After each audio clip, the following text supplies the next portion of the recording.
All right, let us see. We should be up and running. Let's see if I have a clear signal that is up. Just waiting for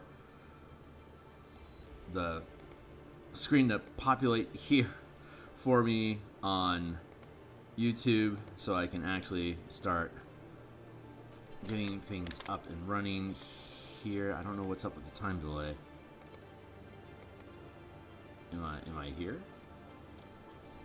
Sorry for the delay, guys. I'm trying to sort out, am I actually live or not? It should be here. There it is. And I am up, and I've been live for 42 seconds, apparently. Just sitting here staring into the screen.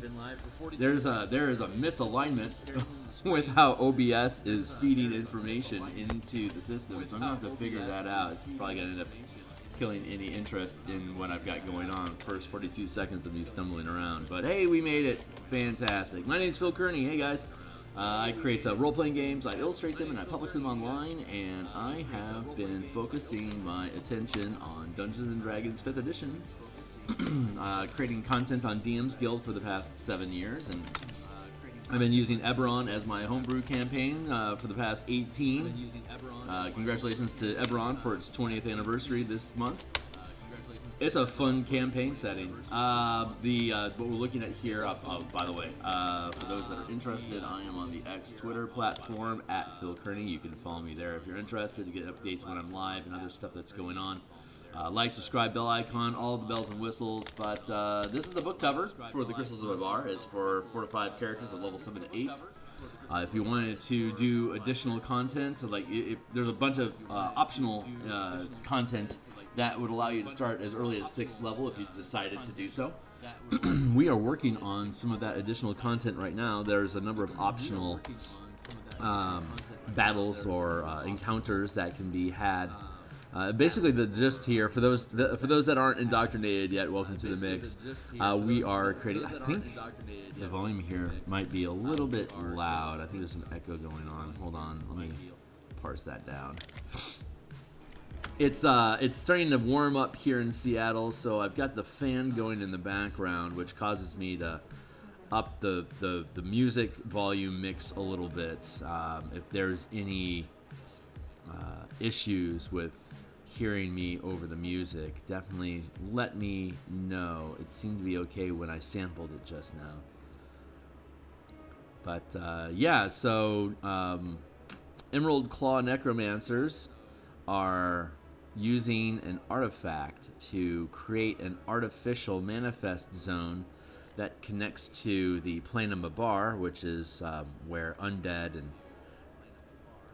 evil things that go bump in the dark come from.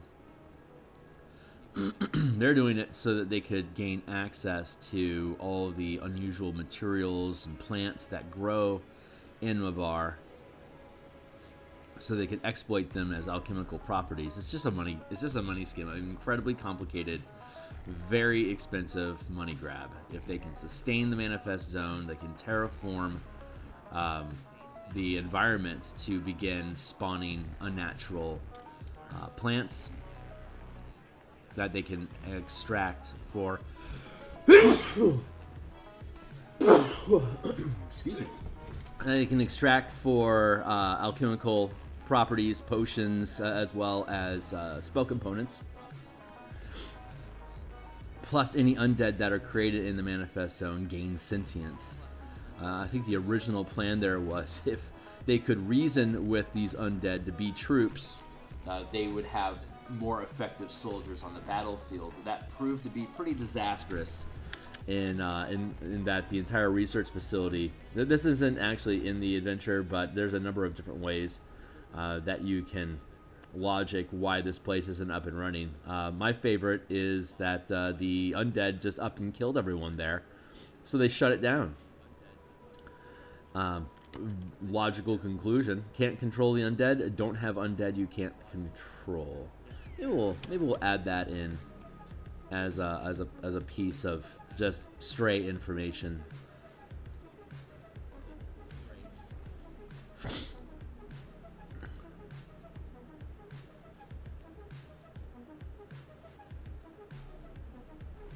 So the team has to, the team might, depending on how the team gains access to the adventure, they may or may not know that there's a manifest zone here. The default setting is that they don't, and that they discover it as they delve into the Carnwood. Local villagers are saying people are missing, and there are Carnathi soldiers that are keeping them away from going too far into the forest. And since people are now starting to show up missing, everyone's getting a little concerned. So as deputies, you get assigned the task of investigating what's going on. Is there anything actually going on? And you have the authority to do something about it if in fact there is something, some sort of foul play. And then the team discovers the manifest zone, and then you start exploring the manifest zone. You discover the underground bunker, and you go into the bunker and you find the ritual in progress, and then you put an end to it. Of course, it requires human sacrifices, so you find the missing people as well, some of them anyway. Sad.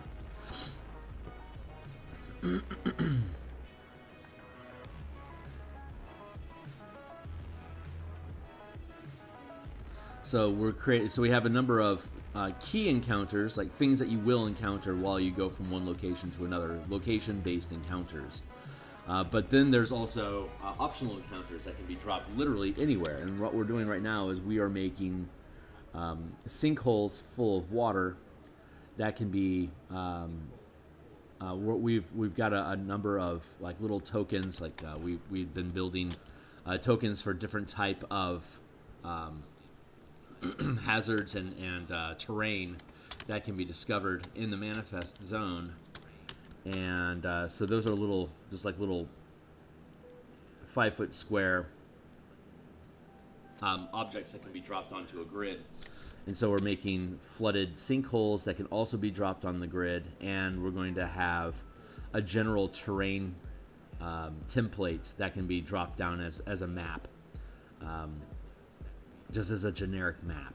So we're going to have an in manifest zone map, and we're going to have an in the Carnwood Forest map, and those are the only two generic maps that we really need. So if I tile them correctly, I can make 20 square by 20 square templates. They can just get dropped down. If you rotate them or if you stack them up next to each other, they'll tile nicely. So you can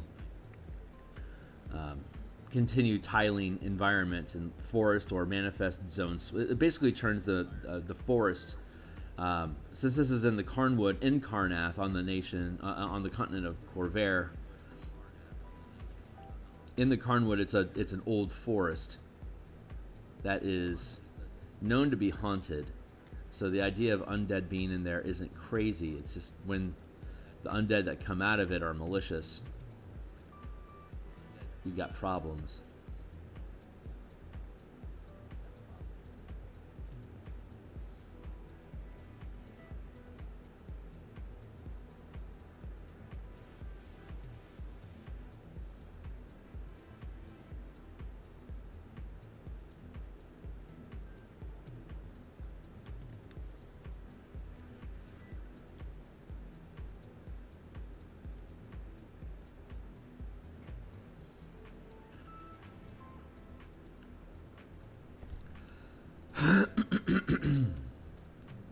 So we're going to be doing this for a while.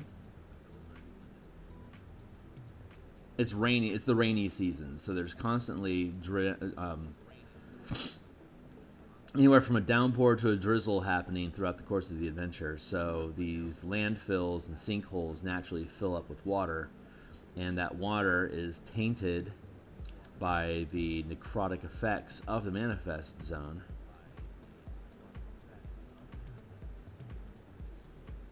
So we're going with this blue and this black. The black, it's like coffee.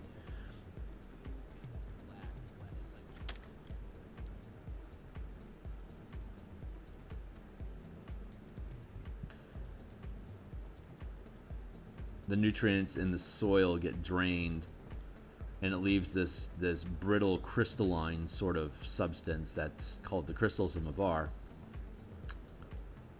They can be harvested to become a arcane focus or a material that you can scribe scrolls with, or like you can make an ink out of it, and you can lay it down on the ground for doing necromancy and darkness rituals.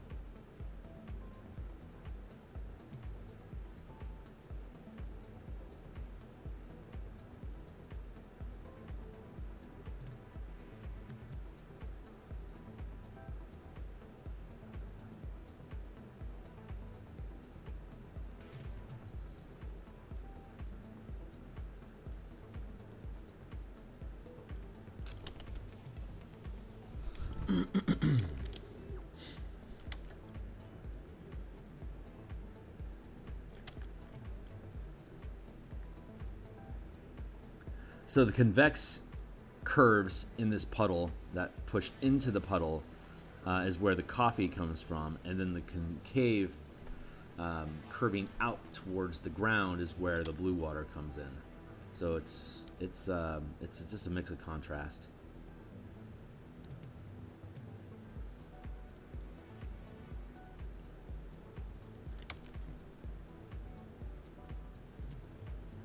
I was supposed to be on last night working on Spelljammer ship design, but to be quite honest, I laid down for a nap at 6 o'clock and didn't wake up till 10. So apparently my body needed sleep more than it needed to stream. So for those that were excited about seeing Eberron last night, my sincerest apologies.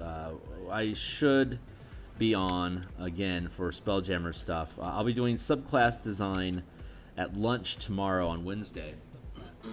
And then I'll be on Thursday night to actually continue doing ship map design. And the Vokath battleship map that we're working on is actually going along really well. It's getting close to being done.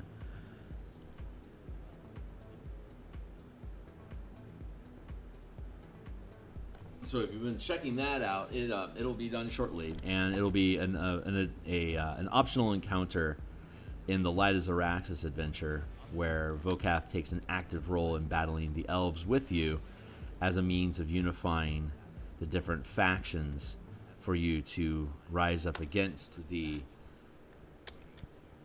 astral elves in the adventure of Light of Zaraxis. If you haven't seen it, it's a pretty cool adventure.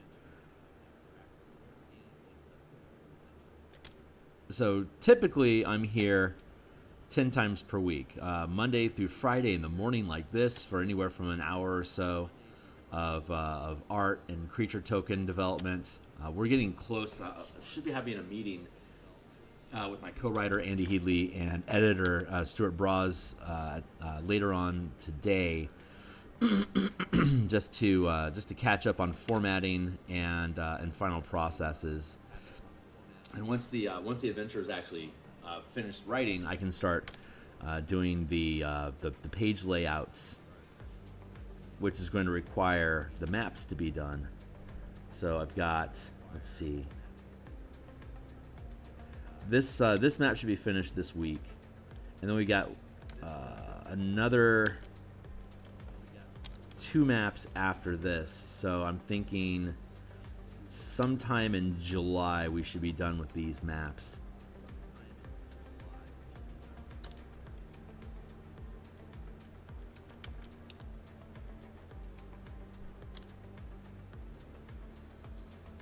Which means by like July/August, we'll be doing page layouts and construction of the actual PDF.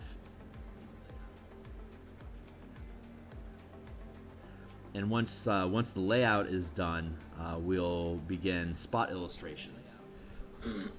So it's hard to say exactly how fast this thing is going to be done. But we're getting into the pipe.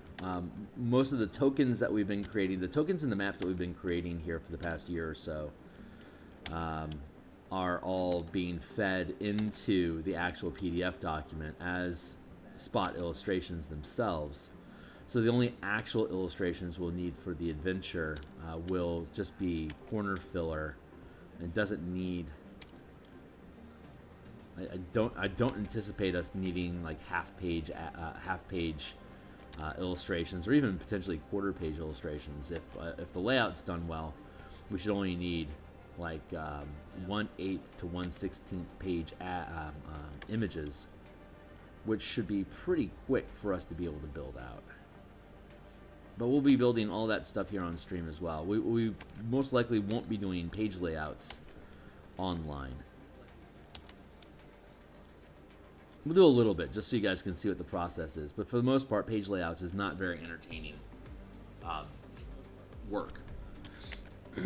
Because watching me push pixels around for a couple hours, like pushing text around and then rearranging it and like causing different line breaks to make things fold together, has never proven to be very good entertainment, simply because of the amount of focus and concentration that it requires. Like me pushing pixels like this, doing artwork, doesn't require any concentration.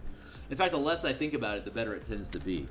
So being able to yammer about stuff and to lose myself in conversation is actually productive in this process, assuming that I don't get too hand wavy and ranty on a subject, which can happen. Let's do that.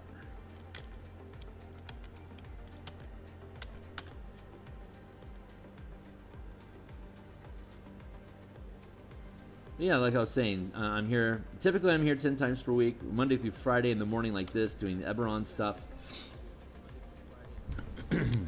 Normally on Mondays and Thursday nights, I'm doing cartography and ship design for Spelljammer 5th edition.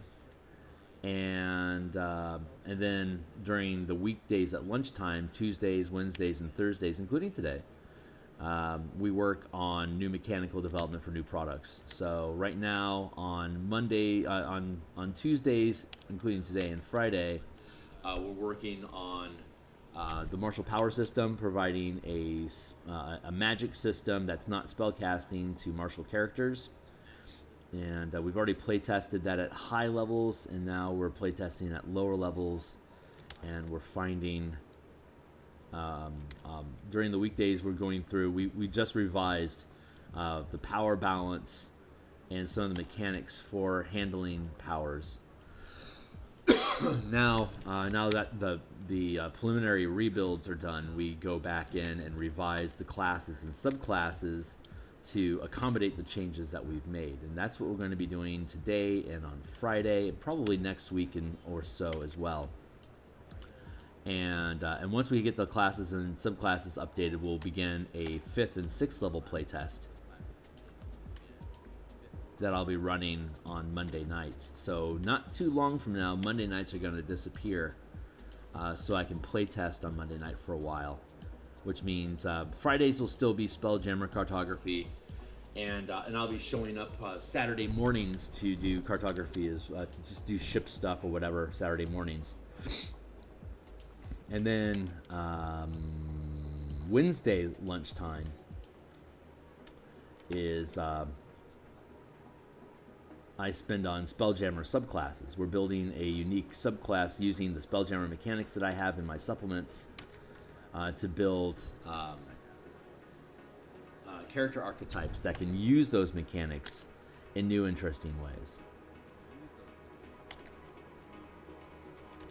So that'll be tomorrow. If you want to check out some of my subclass design work, you are welcome to do so, and I'd love the company. But we'll be back at lunch today. It's almost 7 o'clock now. We'll probably be back in like at 1 o'clock, so 6 hours from now. I'll be on for an hour, revamping the class options for martial powers, like I said, and then we're gonna play test that. 3rd level playtesting went well. We're gonna go to 5th, 6th, and then 7th, 8th, and then 9th and 10th, and then I'll be done. I've already playtested this stuff at the high end at 16th through 20th level, and that worked pretty well. So I haven't none of the mechanics that I've implemented have changed how martial powers work at high end. It's at the low end that we're mostly interested in addressing to make sure that it feels good across all 20 levels. There, that's looking pretty good.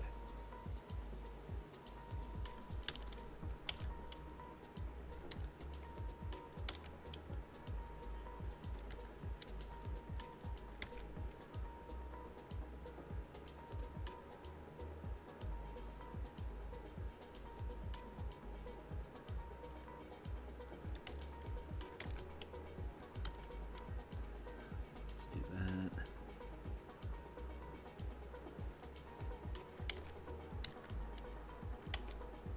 And then we'll start doing this on the other puddle.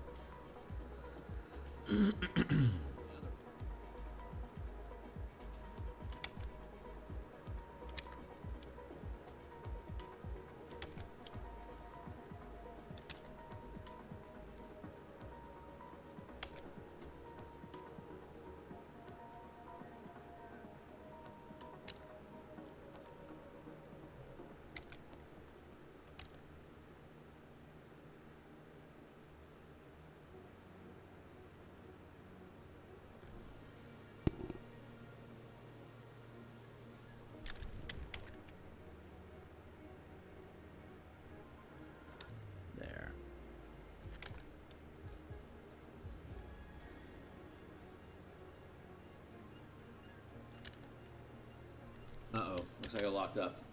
We okay? Yeah, we're okay.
That feels pretty good.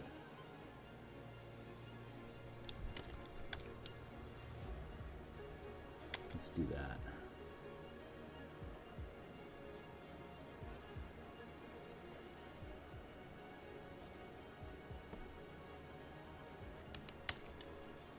There.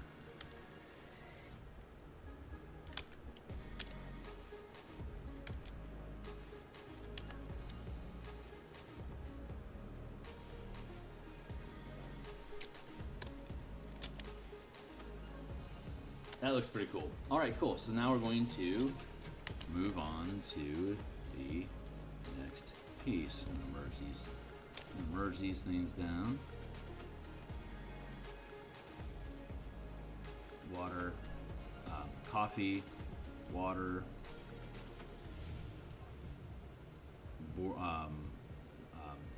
sinkhole. Sinkhole undercolor, and then here's the base ground. Here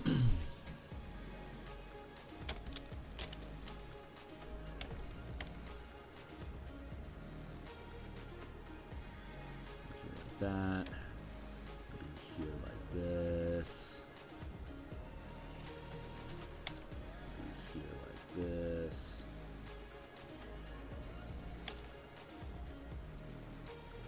That.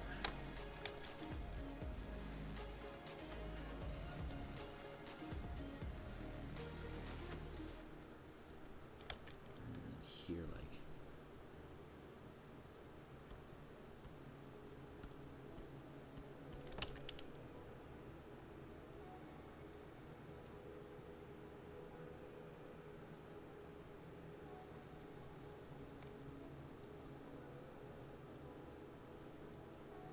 Just clean that up a touch.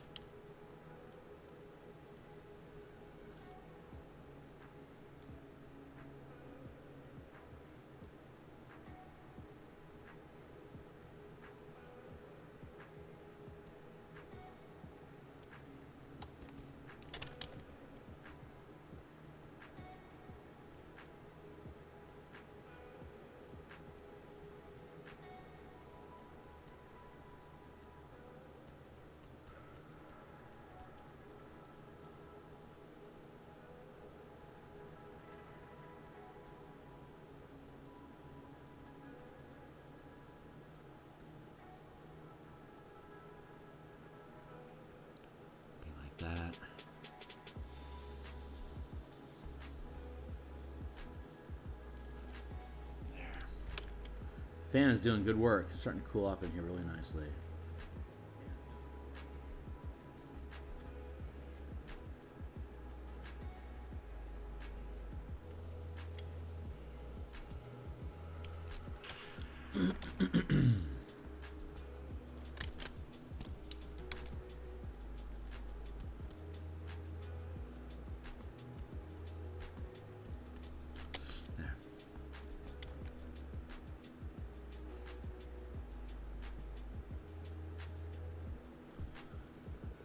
We do like this.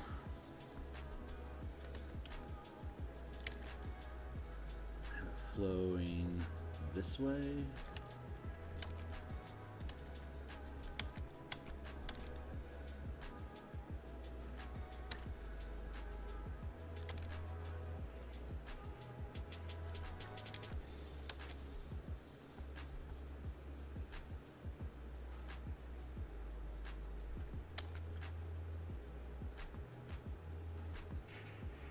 That.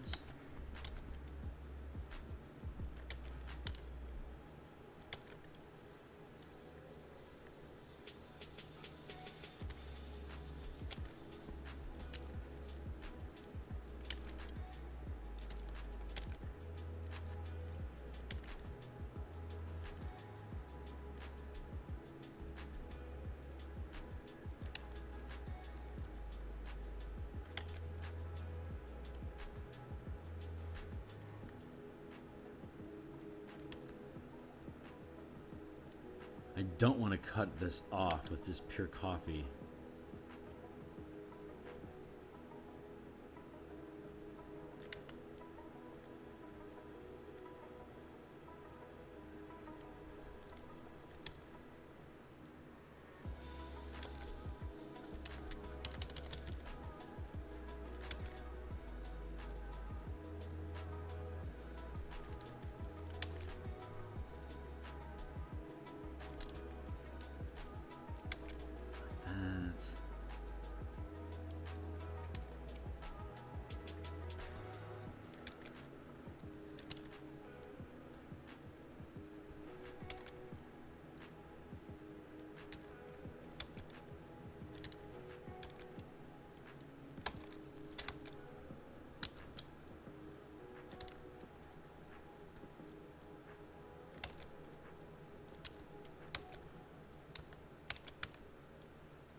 Bring this in a bit.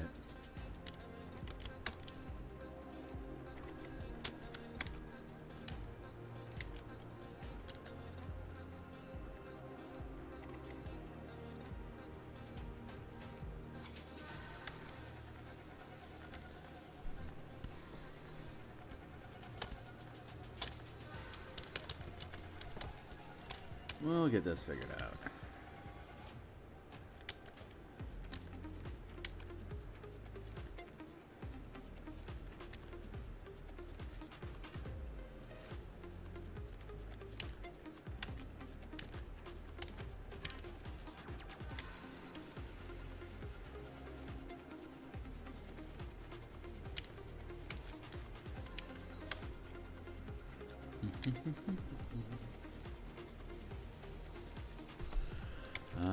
Let's do like that.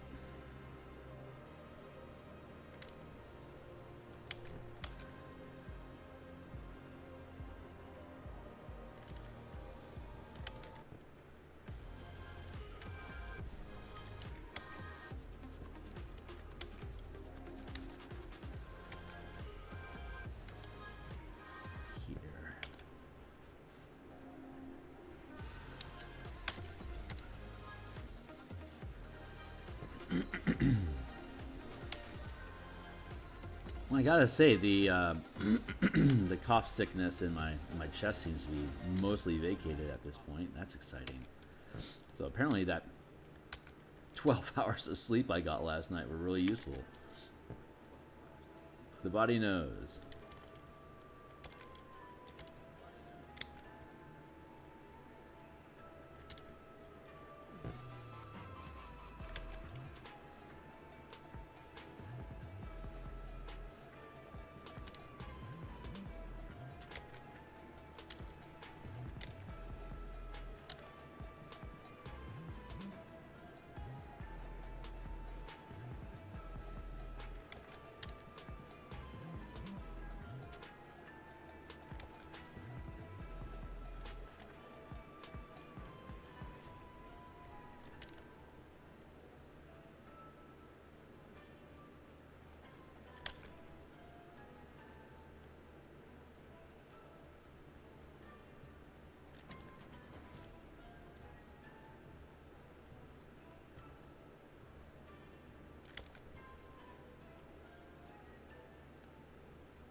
Yeah, it feels good. I like that. We'll trim this down here.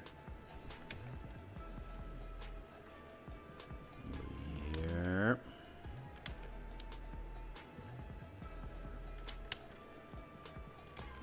There.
Yeah, it's starting to feel pretty good. I'll change that a bit.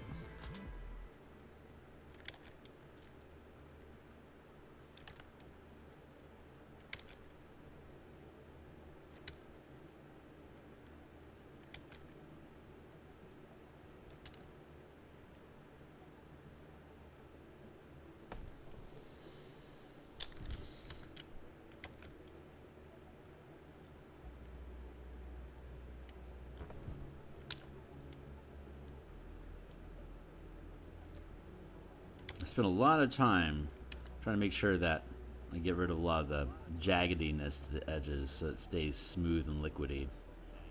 That's where a lot of the effort comes in.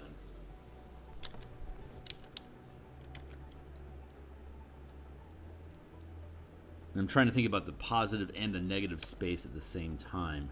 About like how does this look like as a flow?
I've been thinking about.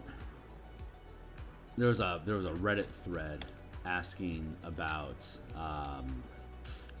Ant-Man, like the PIM tech of shrinking and enlarging objects, and like what's in the game that I can use to implement that stuff. And my thought was the qual feather tokens, and so I've been thinking about that ever since. Honestly, it's just kind of been floating around in the back of my head.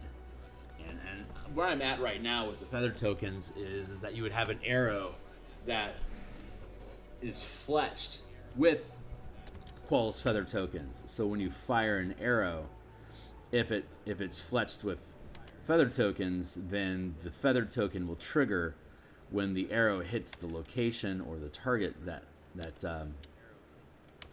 you're sighting.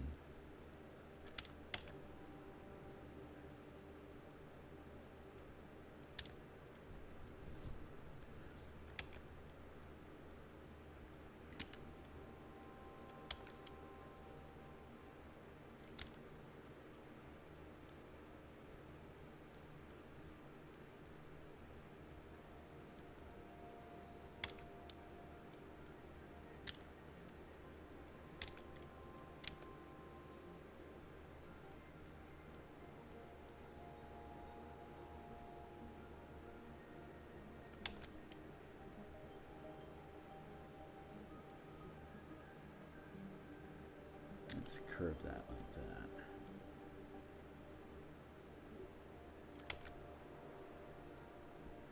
I'm intentionally looking for like a lava lamp sort of, well, vibe, I guess is the actual effective word here, to stay in the hippie motif.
Well, hello.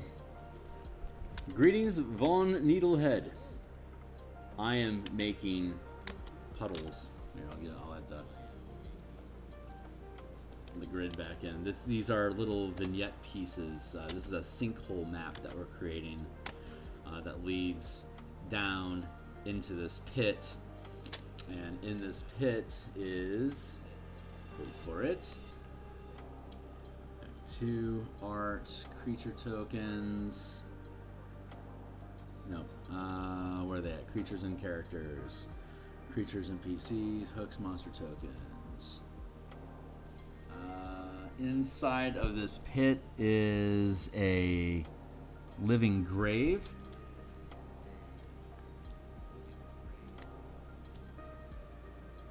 So we're going to duplicate this layer and then bring it over to the sinkhole chamber. So this is a monster token that I created. It occupies a 10-foot space. So we would take this and fruit transform.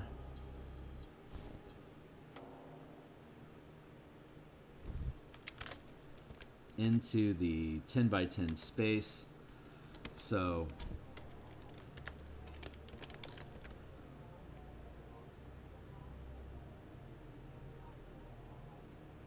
here, so when you are up top here running around on the map, this is a standalone map. It's an optional encounter that characters can find while they're going through this Mabar swamp in Eberron. And so if you encounter this is an old monument for fallen Karnath soldiers that has become corrupted. And inside of here is a mass grave, and the mass grave has become animated by the powers of the plane of Mabar.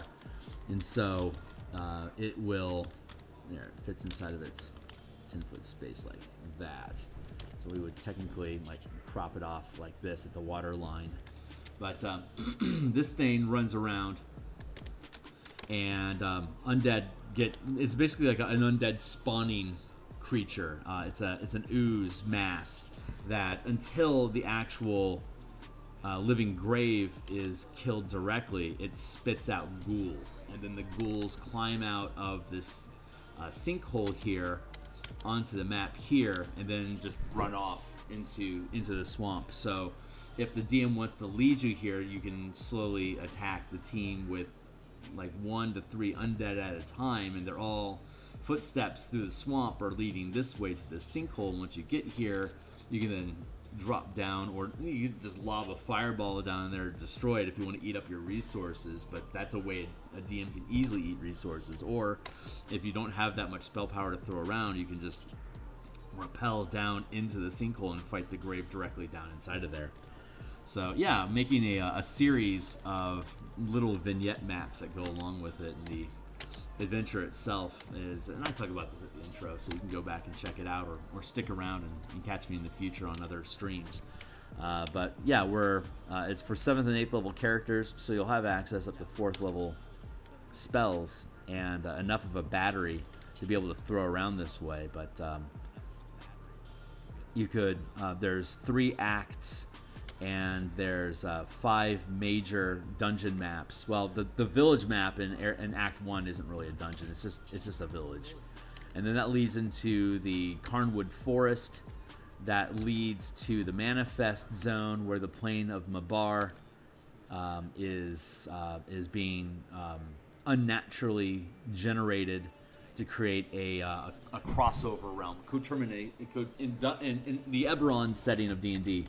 A coterminous zone, or to coterminate, or cotermination, is when one plane overlaps another, and that is a naturally occurring thing in the campaign setting, but it can also be unnaturally created with powerful artifacts. That's the concept that we're introducing in this adventure, is that if you can create an artifact from the substance of the destination plane, you can use a ritual with the artifact to create an unnatural manifest zone. And when there's a manifest zone present overlapping normal reality of Eberron, it terraforms the normal forest, or wherever you're, like Sharn, for example, is a massive city that's on a manifest zone with, I keep forgetting the name of the plane, but it's basically the plane of air. And like winged spirits, and so it has like this unnatural magical lift. So like flight is easier there, and you can have floating islands, and it's got this real airplane vibe, plane of air vibe, and so it's got like air skiffs, and like free falling off of a building doesn't necessarily get you killed. You could be caught by updrafts that set you down gently. It's neat that you can just mess around with these different manifest zones, and I don't think Sharn really goes into it, but like there'd be like all sorts of different like air plants that don't require soil to exist. They'd be like free flowing aerial based tumbleweed, for example, that just kind of drift in this current of air. These are sort of unusual plants that can be in the around the city of Sharn because of its plane of air, but this is a manifest zone to the plane of undeath and darkness. So the type of plants and soil that get created in Mabar is anti-life. It's like life-draining essence. So what should be vibrant forest is being turned into necrotic sludge, like a swamp. And it's the rainy season during the adventure in the autumn. So all this terraforming necrotic slough that is covering the ground is being flooded over and creating these sinkhole pothole areas. So like all this is filling in with water, and it's just a water hazard basically that slows your movement. But any puddle of water in this region could have undead in them that will rise up and attack you if you start wading through them, or like your team is sitting here messing around with the sinkhole to fuck around with the living grave inside of it. Meanwhile, ghouls and zombies are starting to rise out of these puddles that are surrounding the monument. So if you're focusing your attention here, like you've got your wizard and your cleric out here, while your rogue and your fighter are down there fighting undead, the team could get flanked by intelligent ghouls, wights, or zombies. And now you've got an issue of, I can't stay here to support the team in the sinkhole because the zombies are attacking us. Meanwhile, the team down in the sinkhole, if they come back out to fight the zombies here, the living graves continues to generate undead to attack the team. So you can get caught between a rock and a hard place pretty quickly here if you lure the team into checking this place out. And there could be any number of these dotted across the landscape. So if your players have a bias towards combat versus social or exploration pillar of adventure, it's easy for you to, in a very like gauntlet way, lay down as many of these sinkholes in the environment as you want. So there's always a stream of undead coming at the team. So like taking a rest becomes risky, or like they have to retreat to a safe haven for them to be able to get rest, for instance. And you can introduce these little vignette encounters at any time in the swamp to increase the wear down the team's resources, especially if you're running a long run campaign. Like it's for 7th and 8th level characters, but if you wanted to do ongoing content, you could start them at 6th level all the way back at the beginning of the adventure, or you could start the adventure.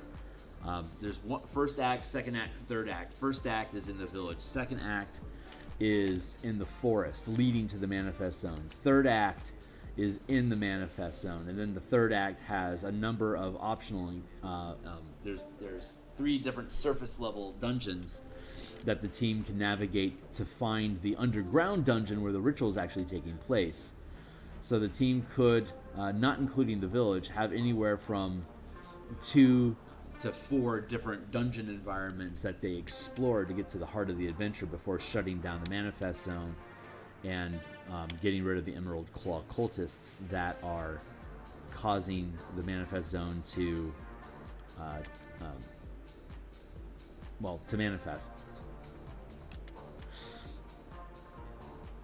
And there's all sorts of interpersonal strife, like the Emerald Claw cultists aren't necessarily friends, so they sabotage each other, and to do the footwork and just the general grunt soldier work, they hired an ex-military mercenary company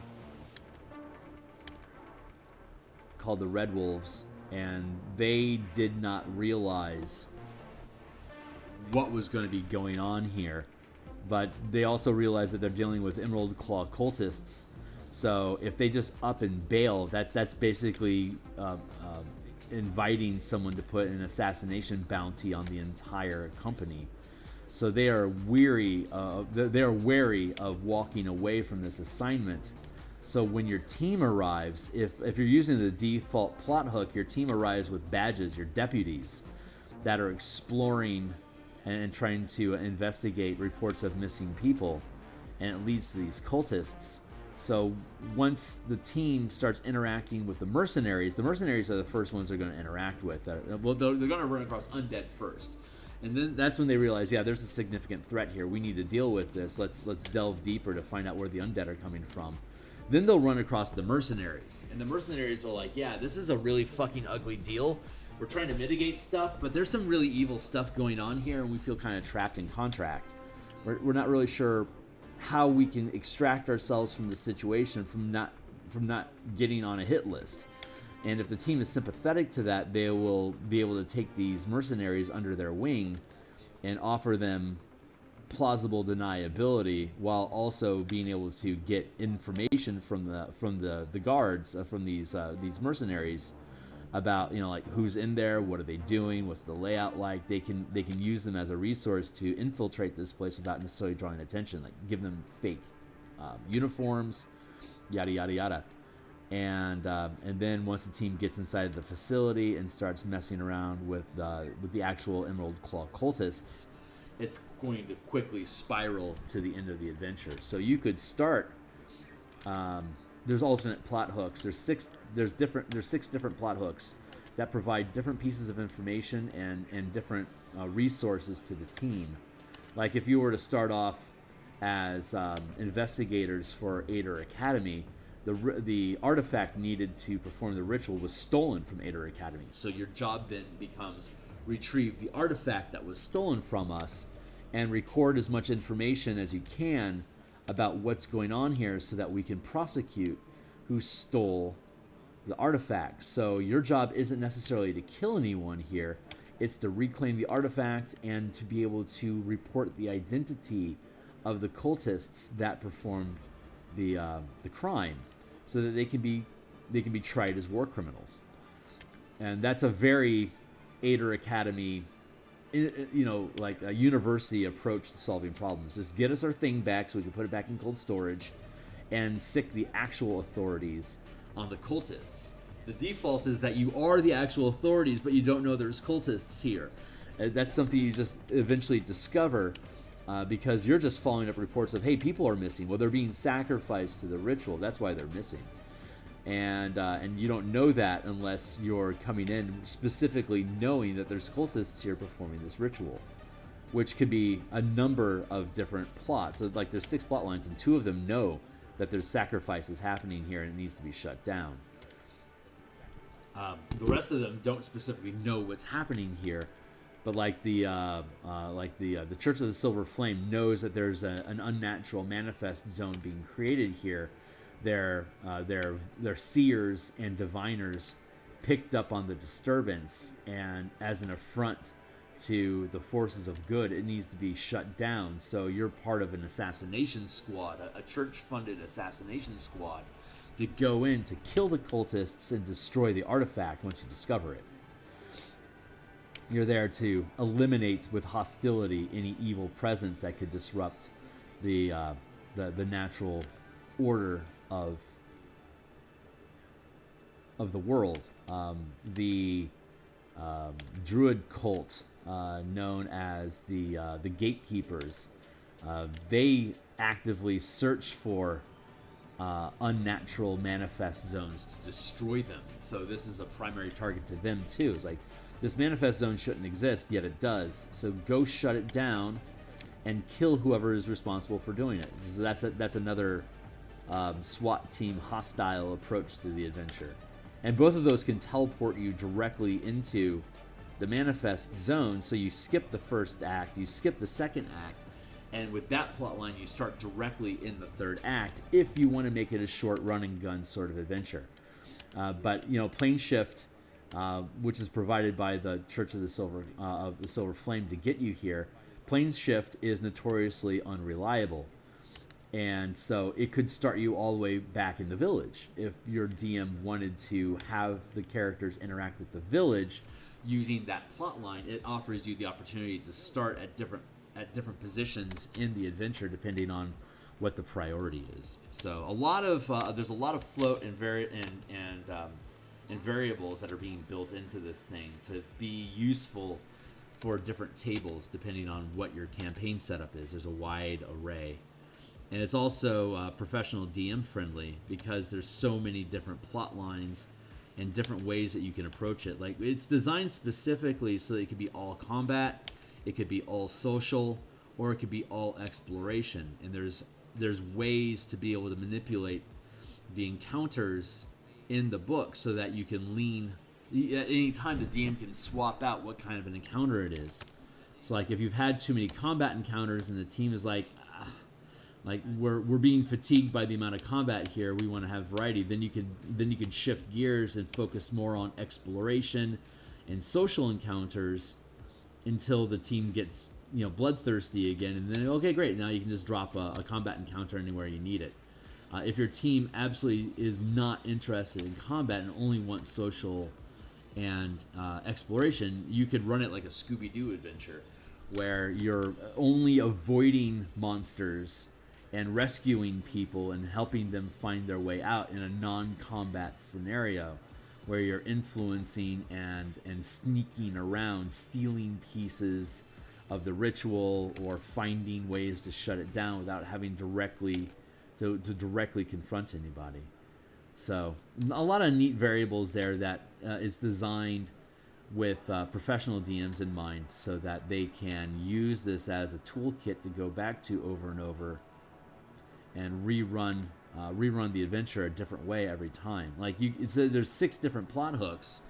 You could run it as a one-shot, and each character, each player rolls a d6 to see what, or you have a bag, and there's only 6 options in there, so you grab one, and that's your goal. So your character will come in with a different goal and different information than the other characters. So if you wanted to do a cutthroat one-shot, everyone could be going into this place working together, but knowing that they have different objectives. And so at some point they're going to have to decide, am I going to let my objective go because I like yours better? You can use the information I know, and here's the resources that I have, but I like what you're trying to do better, so I'm going to abandon my plot line and help you focus on yours. And like if you're doing a point system, like if you're doing as a one-shot, like as a tournament, you can have like 3 points, you achieve all of your goals, and then you can get 1 point for assists. So like if you decide to abandon your goal, you're going to lose out on those 3 points. But if you assist other people, you can make up with it for assist points. So you could end up assisting multiple plot lines while abandoning your own and potentially end up getting the most points anyway. Stuff like that. Fun little ways to rebuild the adventure. And since each of the maps can technically stand alone, we can also extract the maps and build new scenarios with them in the future. Like the cemetery map that we have would be great for a Halloween one-shot where you're running around and trying to prevent the graves from animating to attack the nearby village. You have to shut down the magic items that are hidden inside of the graveyard. So we'd add various graves or monuments in the graveyard where the magic items are hidden, and as you keep claiming them, you can make use of them to overcome the rest of the graveyard while taking them off of the table for use of evil.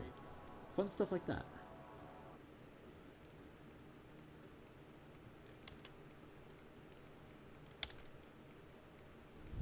Hey, you're still around. What's up? Yeah, I DM'd before, and this would definitely be a very fun and layered adventure. Yeah.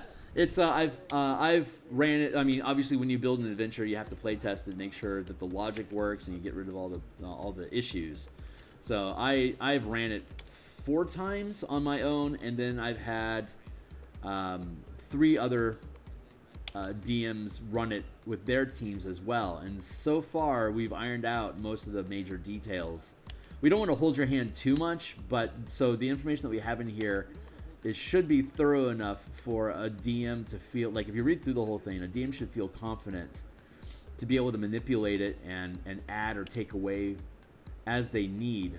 Once you understand like the motives and the resources of each of the factions inside of the adventure, if it's done well, a DM at that point can like understand like what the motives of the Emerald Claw are, where they're willing to take acceptable losses, and where they're going to cut the line. So the team can come up with their own solutions and ways to end the adventure, and as long as the solutions they come up with meet what will cause the Emerald Claw to back out of this, then that'll work. And if what their plan doesn't reach the threshold of getting people to bail then it's like that's a good idea, but it's not enough. So they'll push back against you. So it's just like everything else. The DM has to understand the adventure, but once you do, it can be very easily manipulated and modified to meet whatever the team actually wants to do, which has been the feedback we've gotten from the other DMs, which is like, yeah, there was enough tools in here that I decided, like, I love it when I hear this, the DM says, I decided to do X, Y, and Z, and that's just thrilling, because that means that the DMs that are grabbing this, like, get it, they grok what's going on, and they're able to manipulate it and make it their own, which is all that somebody that makes an adventure, all they really want to do is create a scenario and enough detail that it excites the DM that's going to run it, so that they can excite their team that's going to play it. And like, I'm a big Dominion guy, so it's built so that if the team takes over the facility, they could use it as a base of operations. And like one of the hints, or like one of the possible additional adventures, is like once they clean the dungeon out, there's access to the Underdark, so you could use it as a staging ground to like begin Out of the Abyss, for instance. If you wanted to put this in Eberron, if you want to put this like in Forgotten Realms instead of Eberron, you could use that as an entry point to start interacting with Drow and all the stuff that happens in Out of the Abyss. It'd be like your entry point, and you would have control over it as like 7th, 8th level characters, as a point of access that you would then be able to use to go into delving missions into the Underdark. But the villages that were asking for help, if you're able to solve the problem and restore stability to the area, then you could use this place as a like a lawful point of operation, where you act as constables to these farming villages along the Carnwood after the last war has ended. All the displaced soldiers are looking at places to root, and the nation desperately needs food production for a new population. So all these little farming villages are starting to pop up, and none of them are documented. So having an outrider as like a deputy, like deputies or a sheriff that is overseeing the area and keeping it safe, has like bandits, halfling raiders, more necromancers. It's along the Carnwood, so there can be Eidolon hauntings, various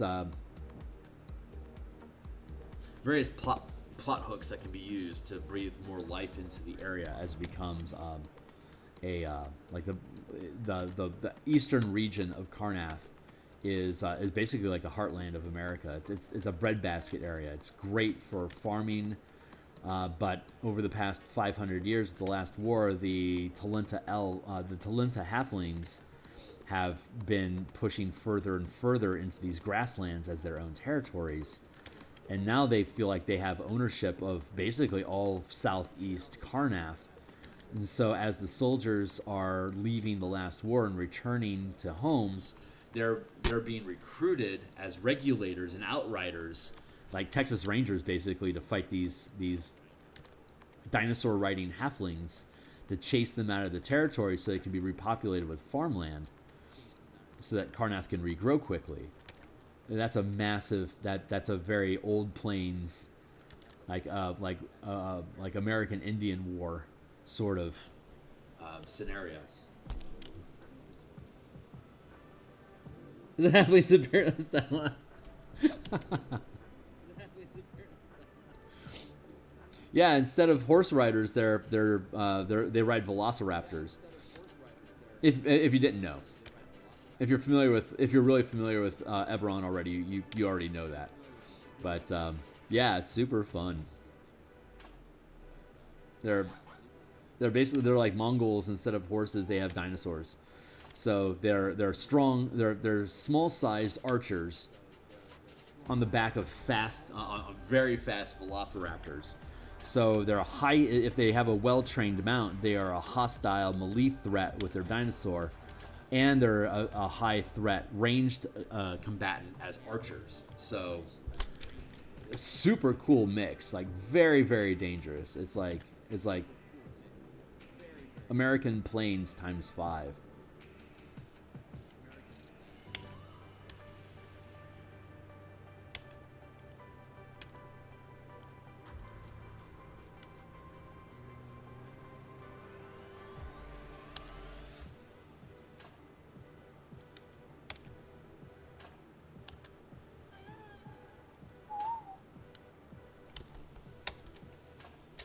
That's looking pretty good. What time is it?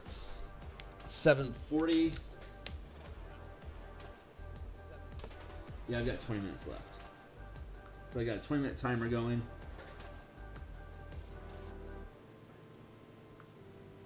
Yeah, I got 20 minutes left for this morning. I'll be back to work on the Martial Powers system. We're revising the Martial Powers is the martial magic system that we're building, inspired by powers from 4th edition, Book of Nine Swords from 3rd edition, and Magic the Gathering cards.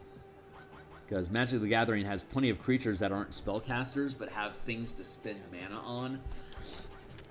So we've built a half-casting spell point system for martial characters to not cast spells but have magical effects that they can prepare and spend mana on, kind of like how monks in 5th edition have key, or whatever they're going to call it, martial points or whatever. But it's basically they gain 1 per level, while like rangers and paladins gain 2 per level from level 1 to 20.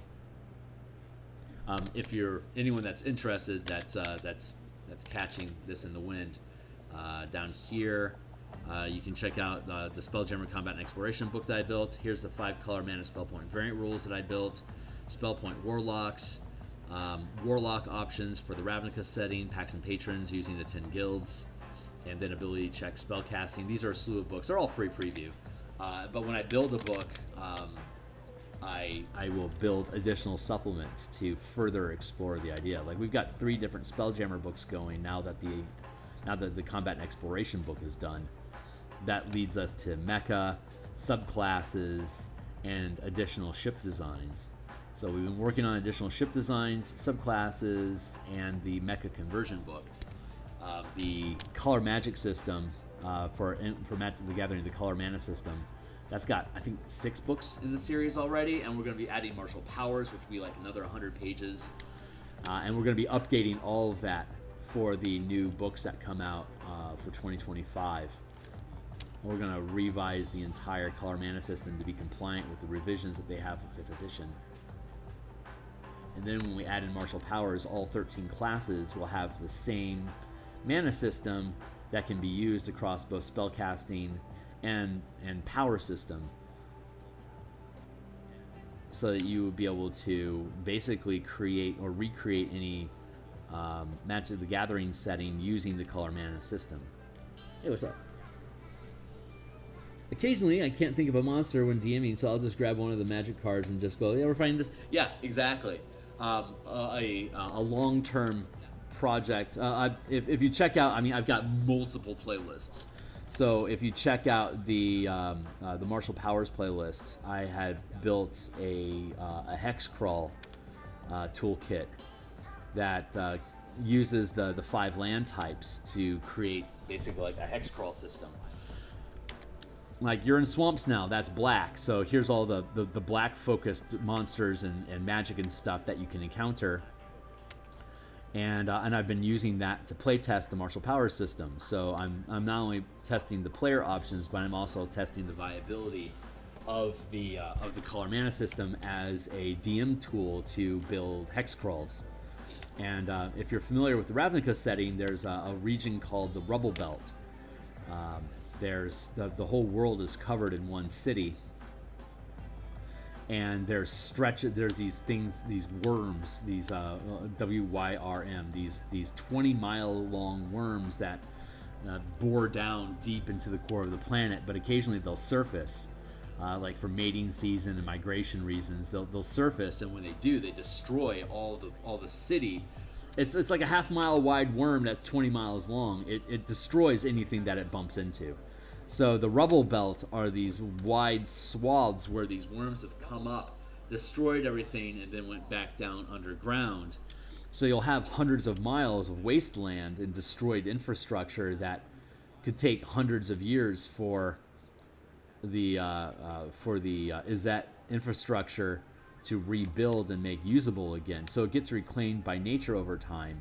So it becomes a natural hex crawl environment that isn't urbanized. It's wasteland. It's all rubble. It's a apocalypse leftover, and there's miles and miles of undercity that have been destroyed as well. And since this stuff is hundreds of years old, there could be all sorts of forgotten artifacts and enchantments and entire non-guild societies can rise from the sentient creatures that are just so far out in the wasteland that they just don't run across the urbanized guilds. So they have their own fiefs and city-states that the team has to interact with, and you can find all of these things. So the tool, we're gonna finish Martial Powers. We're gonna redo the color mana system to be compliant with September 25 rules or September 24 rules, and then we'll start being able to actually build out the color mana, the Colorland toolkit to be able to implement as like a low-level campaign box set.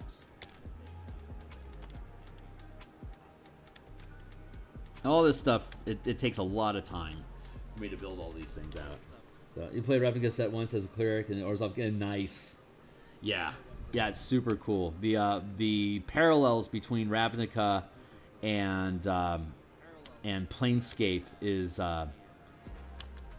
noteworthy. Planescape came out before Ravnica did, so it's very possible that the WotC team took inspiration from the City of Doors to create the 10 factions. But it was such a great solution for Magic the Gathering. And yeah, there's an infinite way that you can mix the guilds in conflict with each other using official or homebrewed lore to create all sorts of really multi-dimensional challenges and different sort of like conspiracy nets that the team can manipulate, can navigate through for whatever their questing is. Super fun stuff.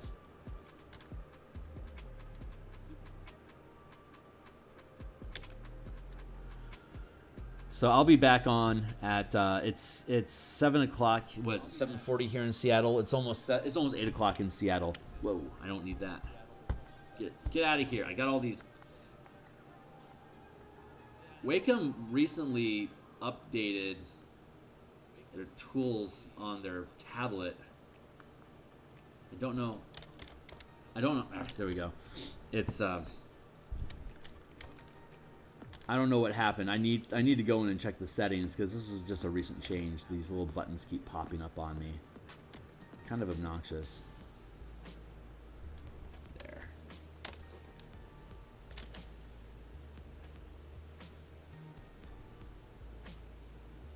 That looks pretty fucking cool.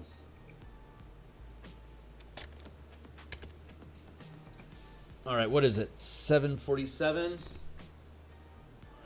Just about done for the day. Let's go grab the cemetery. Here's the cemetery map. It's 54 by 54 squares. And let's delve into here. Here's other puddles that we've made, so you can see this dinginess that we've got going on here. So I want to dinge up the waters in the puddles that we're just now creating. You can see like how like this murk like slides underneath the rest of it. So you got this cool little dinging going on. This is a big fucking map. And each of these large puddle areas has one or more living graves as well. So there's undead running around throughout this dungeon of this environment. And each of these graves, since inside the manifest zone, dead automatically rise up as free spirit intelligent undead. So this whole cemetery used to have 150 troops in it, and they were buried here as a monument to their basically their military history. And then when the manifest zone happened, they all animated. I mean, that's why they decided to shut the place down. Like, this is super dangerous. We can't sustain this. So, but yeah, I'm just grabbing this up to just study the language and all this grit here. This is the dirt being terraformed into the coffee grounds of the crystals. That once all the life is sucked out of the soil, it becomes like used up coffee grounds, and it's lifeless. So it stains the water. So that's why we have these streaks of blue and black mixed together. And so this is just natural soil with all that coffee grit over it. And then we have these little tokens over here for different types of plant life that grows out of it. So that's what we're working on. So I want to make sure I've grabbed good references there. Go back in here. We can add another layer.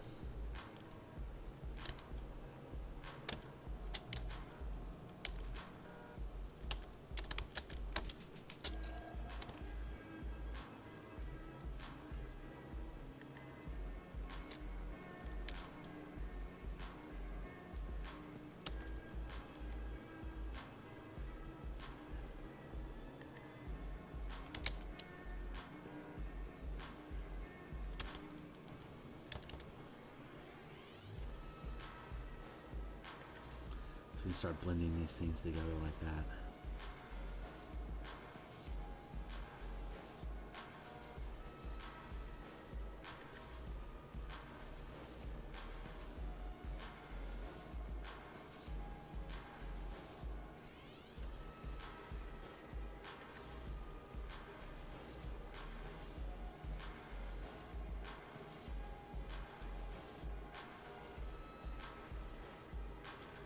But these take a while to do.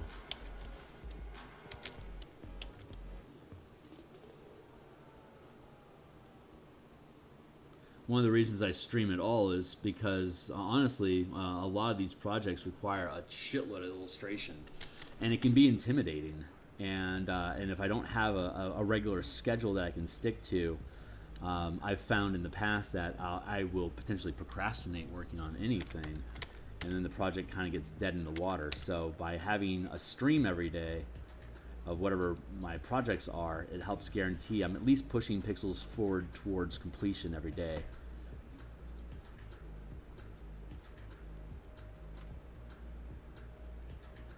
It's really motivating.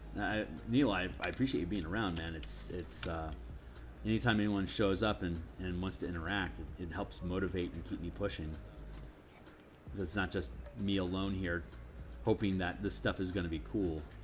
Being able to talk about it. Not only a lot of decisions about stuff that I make end up being created during conversations or streams like this, because I get on a tangent thinking about something, and then I start taking logical conclusions to things. I'm like, you know what? Maybe we should X, Y, or Z about this, and then it adds a whole new dimension to what we're doing. We can integrate it, which is very satisfying.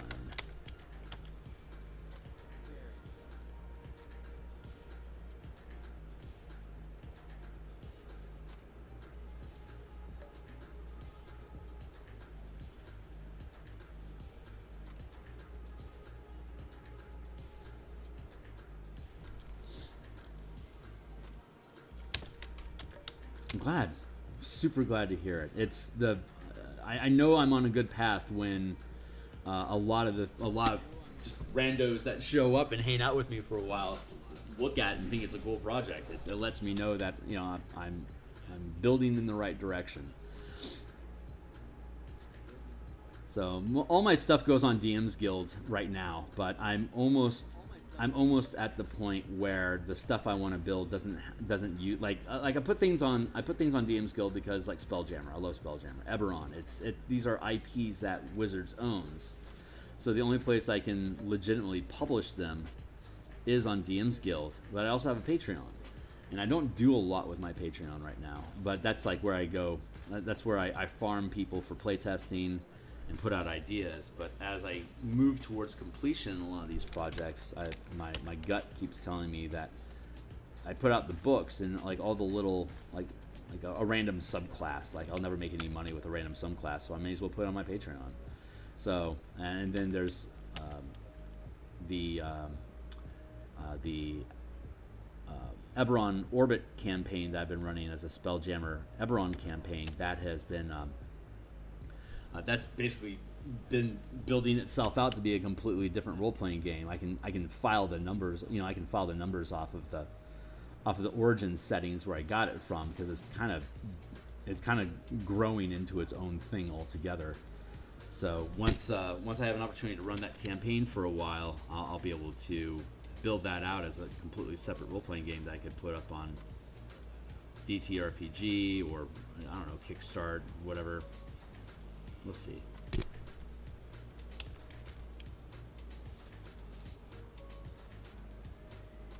But this is just a side hustle. I've got a day job. I'm blessed to have a work from home opportunity.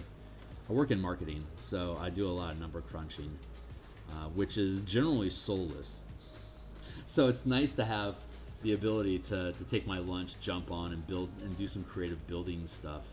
So I wake up in the morning, I make a pot of coffee, I jump on, I do artwork for an hour or so, and then I log out, I do my day job, and then lunchtime comes around, like Tuesdays, Wednesdays, and Fridays. I do lunchtime. On Mondays, I actually have I actually run a game for my table, for my coworkers.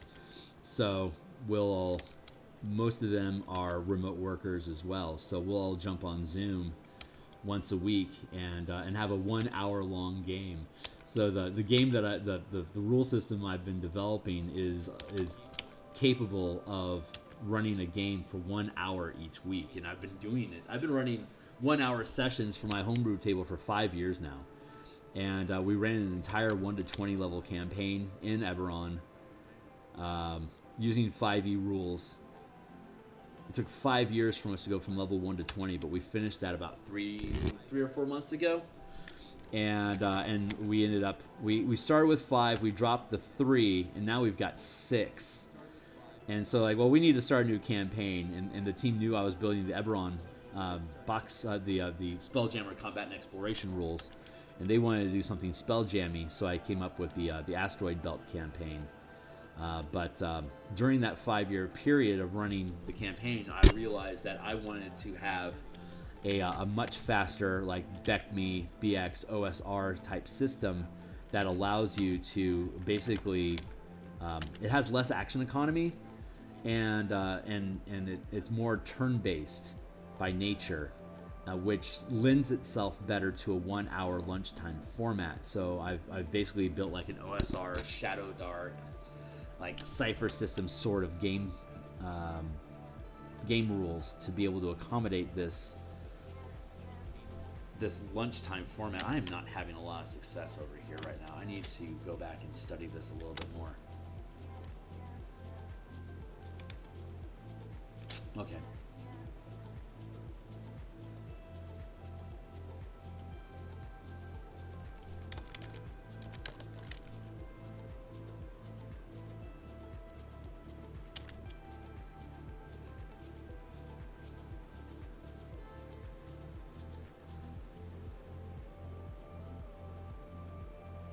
But 5e is by far my favorite system to design for.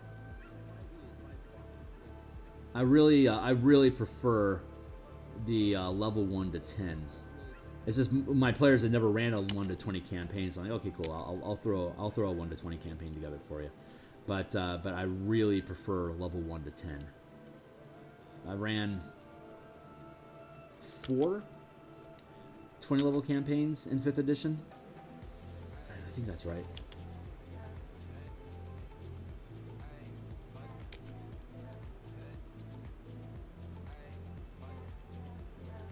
But I've been playing since '87. So I've done BECME OSR. I've done first edition AD&D, second edition AD&D, third edition D&D. A little bit of fourth. I didn't like fourth edition very much, but I loved it for Gamma World. So I ran fourth edition Gamma World for a while.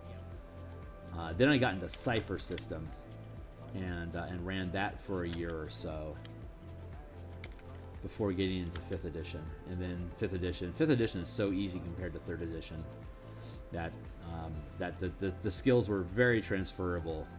And if you've ran 3rd edition from like level 1 to 14, then you can easily run 5th edition from level 1 to 20. And I ran 3rd edition. I ran Gestalt campaigns up to level 20, 25. No, 20, I think we got to level 28 at one point. We had 3 DMs at our table, and we'd take turns running impossibly high-level campaigns to see how bad we could wreck the 3E system, and that taught us a lot about narrative design, how to structure exploration, how to keep incredibly high-level combat interesting, and almost all of those skills are transferable to 5E. So it's really, I'm going to just stop here for now. That was my alarm saying it's time for me to go to work. So I got to log out for now. We're going to come back tomorrow morning and continue working on this, Monday through Friday. I do this stuff for Eberron. And then at lunchtime on Tuesdays and Fridays, we do martial power development. So I'm going to be rebuilding all the classes and subclasses to use the mechanics that we have for the alternate magic system, which you guys are most welcome to check out. That'll be at in about 5 hours from now. And then on Mondays and Thursday nights, normally I missed yesterday, but normally on Mondays and Thursday nights I do Spelljammer, ship design, and adventure creation. So I'm typically here 10 days per week in anywhere from blocks of 1 to 2 hours. And then I've got my Patreon down below, and if you go to the About page of my Patreon, it'll have a live link to join my Discord, where people are welcome to hang out. Check out my books down below; they're all full preview. If you want to see me make more books, and you would, after looking at the book, if you'd rate it 4.5 or 5 stars, consider buying it to help encourage more shenanigans. And hey, Neil, thanks a lot, man. I appreciate you. Stick around, swing by anytime. I'll see everybody in the future. Cheers.